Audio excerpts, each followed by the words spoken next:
Today, we're looking at a game that I honestly had not heard of until Space Fox sent me a press key out of the blue. And as most of you know, I'm a sucker for a good Metroidvania, and will often chew through ones that hook me within a single weekend. So I loaded Rin the Last Child up and hit the ground running. And for those wanting the TLDR, it was a fairly fun indie Metroidvania with a really cool and unique concept for skills, a little bit of freedom with how you want the story to go, mainly letting you choose whether to side with your father or your siblings, and at least in the beginning a fairly fun gameplay cycle. Though certain parts did end up giving me flashbacks to a certain water level in Teenage Mutant Ninja Turtles, and towards the end I did struggle with some of the platforming due to an odd key binding decision by the developers. A bit of an editing note here before we go into the deep dive: this was written and recorded prior to patch 1.2, and they have fixed or improved a number of my gripes. Most notably map improvements, though overall my opinion of the game as a whole remains the same. Starting out with the non-spoilers though, the aesthetics as you can tell are very much in the vein of looking like budget Ori and the Blind Forest. And for the most part it fits that bill, and works pretty nicely by being usually fairly easy to read while playing and hopping between targets. There are a few points, such as the lava, where the textures feel a little bit out of place and weirdly looped, but these were rare enough that it never really pulled me out of the game. The audio has a similar feeling of, yes, I can hear the inspiration, but we still end up hitting a bit of that indie jank that I'm used to. Simply put, the music is good and fits the environment. Most of the sound effects are actually really solid too and felt nice. Though, and this is probably my fault to an extent, a couple of the skills got a bit grating after a while since they seemed to overwhelm the background audio and lingered. And that was namely the shield and the deployable turret, which both have ambient sound effects for their duration. They weren't bad in and of themselves, but they did end up conflicting with the ambiance of a few situations, especially the cutscenes after boss fights, where I would often have the sound effects from the lingering attacks at the shift to the dramatic scene, and that kind of pulled me out of the moment. The controls are another thing that almost hits the mark. The combat is pretty solid, though getting used to the couple frame delay on most skills between button presses and the hit check happening can take some practice. Though since it's shorter than the wind-up and more Souls-like takes on the genre, I found it pretty easy to adapt to. And in combat, you actually bring along up to 6 skills, split between 2 sets, so you don't have to worry nearly as much about being restricted for options either. I personally set it up so I had one set dedicated to ranged with stuff like Magic Missile, while my other set was set up with my heavy-hitting melee attack and support abilities, and this worked out great for me. The main area that made it miss the mark slightly was actually the platforming, which you'd think is pretty important to a Metroidvania and would be a deal breaker. But the thing is, for most of the game, the platforming was fine, outside of the seaweed flashbacks of course, with the floating between spike sections being the main culprit here. The reason it started falling flat, though, is a control decision of basically putting all the special texts into the square hole, or R1 in this case. When you only have a couple of skills, or skills that aren't needed near each other in the world, like you have for a solid 90% of the game, this is fine. Do I need to grow that vine? R1. Do I need to remove those roots? R1. Do I need to grapple? R1. This works fine in isolation, but near the end you run into a frustrating situation where you run into platforms you can spawn mixed in with grapples, and the targeting was questionable at best on these. So I literally gave up on a few side areas when I ran into this, simply because it was a nightmare to traverse. Even worse than the notoriously bad platforming sections at the end of Indivisible for me.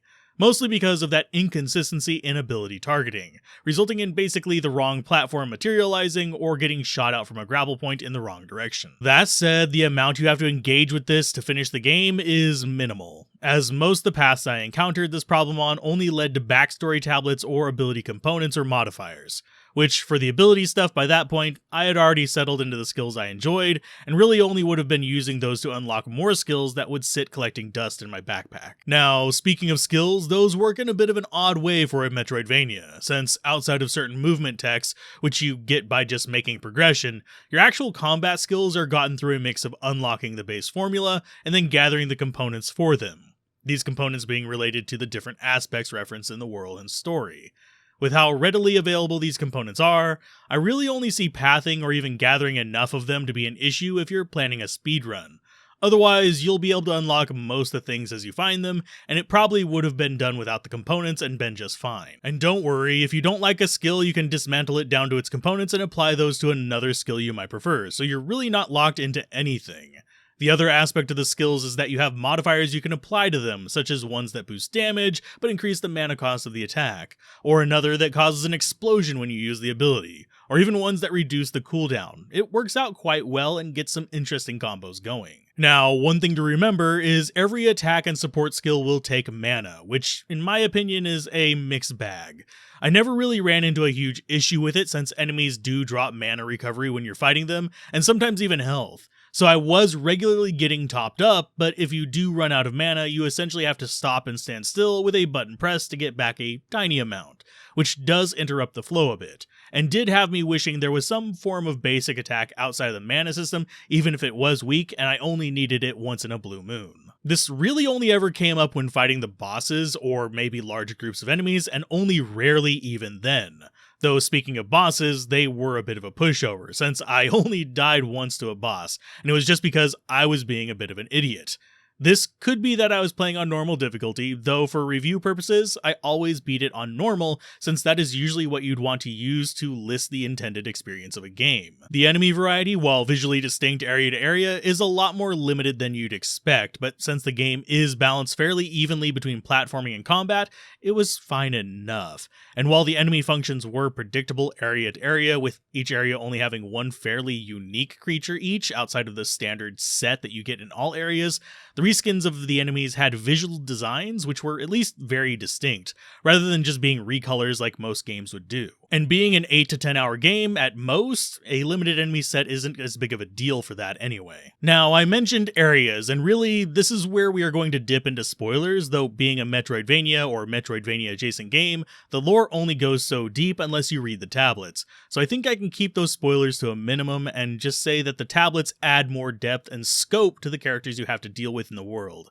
as well as the decisions you make after fighting. And fight them you will, since you have one zone for each of your older siblings, and you will usually end up having to do them in order until people find speedrun style glitches to bypass certain walls. So this does result in the game being a bit more linear, but with some exploration to be done in old areas if you want to 100% the title.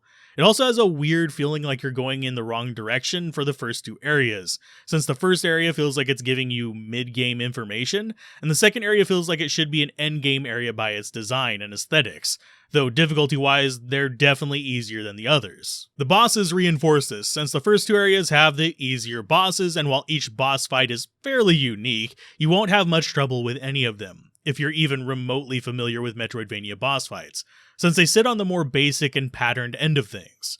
Once you beat them though, you get a bit of dialogue, history, usually a movement tech upgrade nearby, and you'll also have to make a decision.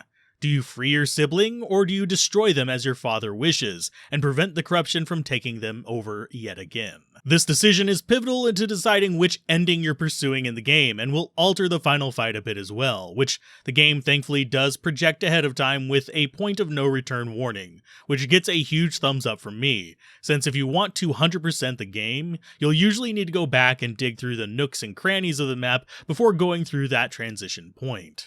Now, exploring the map is fine, but feels more akin to the map designs of about a decade ago, rather than ones with all the bells and whistles of modern convenience. It lacks any kind of pins in the map, and fast travel points are not the most convenient places for backtracking, mostly feeling like they're meant to put you close to the start of the next zone, rather than as a method of traveling back and exploring previously hard to reach areas.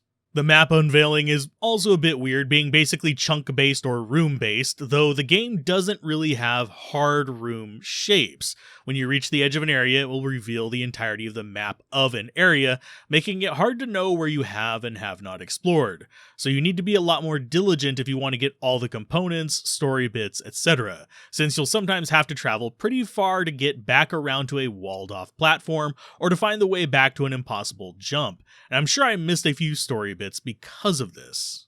Though, all in all, between the pros and cons, I still enjoyed my time with Rin. It's very much one of those odd cases of being what I tend to call an "I like this game but" title, since there are a lot of things I enjoyed experiencing in it, but they all come with that unfortunate "but" at the end. Though considering this is the first game from the studio, I think it's a decent enough starting point for me to look forward to their future games, and hopefully see some more tightening up of controls and a little bit more quality of life in their next title.